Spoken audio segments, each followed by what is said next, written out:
இயேசு கிறிஸ்துவில் பிரியமுள்ள சகோதர சகோதரிகளே, அன்னையுடைய அன்பு பிள்ளைகளே, இயேசுவின் நாமத்தில் உங்கள் அனைவருக்கும் என் இனிய காலை வணக்கம்.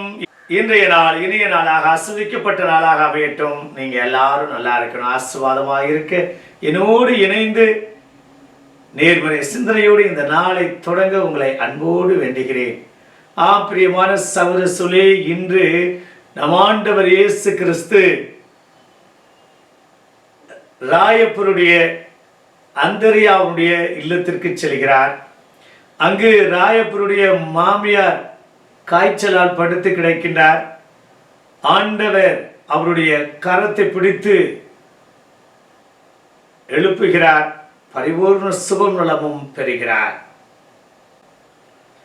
அவர் நலம் பெற்ற உடனே ராயப்பருடைய மாமியார் சும்மா இல்லை, உடனடியாக ஆண்டவர் இயேசுவுக்கும் சீடர்களுக்கும் பணிவிடை செய்கிறார். பிரியமான சகோதர சகோதரிகளே, ஒவ்வொரு முறையும் நமக்கு ஆண்டவர் பரிபூர்ண சுகமும் கொடுக்கின்றார். ஆபத்திலிருந்து, விபத்திலிருந்து, நோய் நொடியிலிருந்து, மருமை சிகிச்சைகளிலிருந்தும், பலதரப்பட்ட இன்னல்களிலிருந்து, இடர்பாடுகளிலிருந்து, சிக்கலிலிருந்து, பிரச்சனையிலிருந்து, பெரிய பெரிய காரியங்களிலிருந்து நமக்கு புது வாழ்வு கொடுக்கின்றார் என்றால் அது எதற்காக? அவர் நம்மேல் கருணை கொண்டு நமக்கு பரிபூர்ண சுகநலமும் கொடுத்து கொண்டிருக்கின்றார். எத்தனையோ நபருக்கு தீராத கேன்சர் வியாதியிலிருந்து கூட விடுதலை கொடுத்திருக்கின்றார் என்றால் அது எதற்காக? நாம் அவருக்கு இன்னும் பணிவிடை செய்ய வேண்டும். அவருடைய நற்செய்தியாளர்களுக்கு அல்லது அவருக்காக, திருச்சபைக்காக நாம் பணியாற்ற வேண்டும் என்றால் அது மிகையாகாது. ஒவ்வொரு முறையும் நமக்கு வாழ்வை ஒரு போனஸாக பலதரப்பட்ட இன்னல்களிலிருந்து கொடுத்து கொண்டே இருக்கின்றார் என்றால் அது எதற்காக?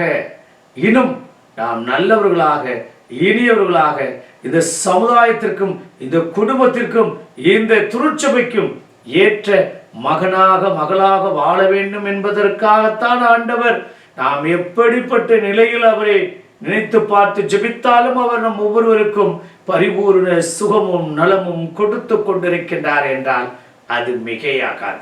இந்தியாவின் பொது நிலையினுடைய பாதுகாவலராக விளங்கக்கூடிய ஒரு பொது நிலையராக இருந்தாலும் இன்று புனிதராக உயர்த்தப்பட்டவர் தேவ சகாயம் அவர்கள். தேவ சகாயம் பிள்ளை என்று அழைக்கக்கூடிய ஒரு அற்புதமான மனிதர். அவர் திருமணம் செய்து கொண்டாலும் ஆரல்வாய் மொழியில இதோ குண்டு துளைக்கப்பட்டு அவர் இறந்தாலும் ஒரு மறைசாட்சியாக மடிந்தார். தன்னுடைய விசுவாசத்திற்காக, தன்னுடைய உயிர் மூச்சு வரையில கிறிஸ்துவுக்காக வாழ்ந்து மடிந்த ஒரு அற்புத மனிதர் புனித தேவ சகாயம் பிள்ளை. அவர் நம்முடைய மண்ணில், அதுவும் நம்முடைய கன்னியாகுமரியில, நம்முடைய ஆரல்வாய் மொழியில, இந்த கத்தடிச்சா மலையில அவர் ஒரு மறைசாட்சியாக மடிந்திருக்கின்றார். இன்றும் அவர் மலையில ஒரு பகுதியுடைய கல் மட்டும் தட்டினோம் என்றால் மணி ஓசை வருகின்றது. கூறப்படுகிறது, அவர் கொல்லப்பட்ட சூழ்நிலையில ஒரு கல் மட்டும் விழுந்து ஆலய மணி போல சத்தம் எழுப்பியிருக்கிறது அந்த பகுதியில. இன்றைக்கும்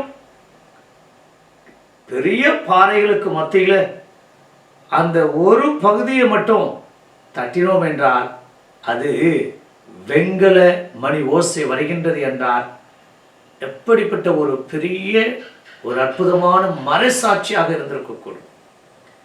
பிரியமான சகோதர சகோதரிகளே, அவர் ஆண்டவருக்காக, ஆண்டவருடைய நற்செய்திக்காக தன்னுடைய உயிரையும் தியாகம் செய்த ஒரு மறைசாட்சி. நம் மண்ணில் நம்முடைய விசுவாசத்தை வளர்ப்பதற்காக அவர் மடிந்தார் என்றால் எவ்வளவு பெருமையாக இருக்கின்றது. பிரியமான சகோதர சகோதரிகளே, இப்படியாக நாம் ஒவ்வொருவரும் மறைசாட்சியாக வாழ வேண்டும், நற்செய்திக்காக வாழ வேண்டும், உண்மை கிறிஸ்தவராக வாழ வேண்டும் என்பதற்காக நாம் என்ன குற்றம் செய்தாலும், என்ன வியாதியில் படுத்திருந்தாலும், எப்படிப்பட்ட சிக்கல்ல, பிரச்சனையில, துன்பத்தில் இருந்தாலும் கூட ஆண்டவர் மீண்டும் மீண்டும் மீண்டுமாய் நமக்கு புதுவாழ்வு கொடுத்து கொண்டிருக்கின்றார். ஏனென்றால் நாமும் புனித தேவ சகாயம் பிள்ளையை போல வாழ வேண்டும் என்பதுதான். அப்படிப்பட்ட புனிதருடைய வாழ்க்கை வாழ இணைந்து செபிப்போமா? பரலோக தந்தை இறைவா, அன்று ராயப்பருடைய மாமியாரை தொட்டு நீ குணமாக்கிறீர். இதோ அவர் காய்ச்சலாக இருக்கிறார் என்று மட்டும்தான் நீ கேள்விப்பட்டீர். அவருடைய கரங்களை தொட்டு அவரை ஆசீர்வதித்தீர். அவர் உமக்கு பணிவிடை செய்தார்.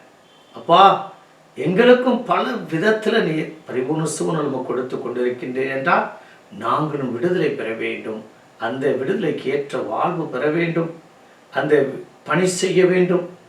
நீர் ஆசீர்வதித்து எங்களுக்கு விடுதலை கொடுத்திருக்கிறேன் என்றால் உமக்கு பணிவிடை செய்ய வேண்டும். எவ்வாறாக புனித தேவ சகாயம் வாழ்ந்தாரோ மரித்தாரோ, இதோ நாங்களும் அந்த உண்மை வார்த்தைக்காக, அந்த இறை வார்த்தைக்காக, அந்த நற்செய்திக்காக எந்த நிலையிலும் நாங்கள் எங்களுடைய விசுவாச நம்பிக்கை விட்டு கொடுக்காமல் வாழணும்.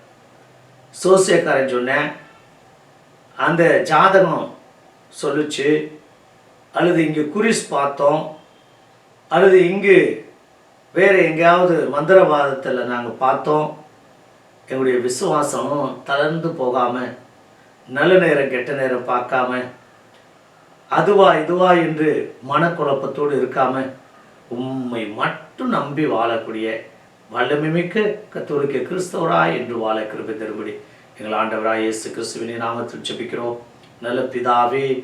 ஆமென்.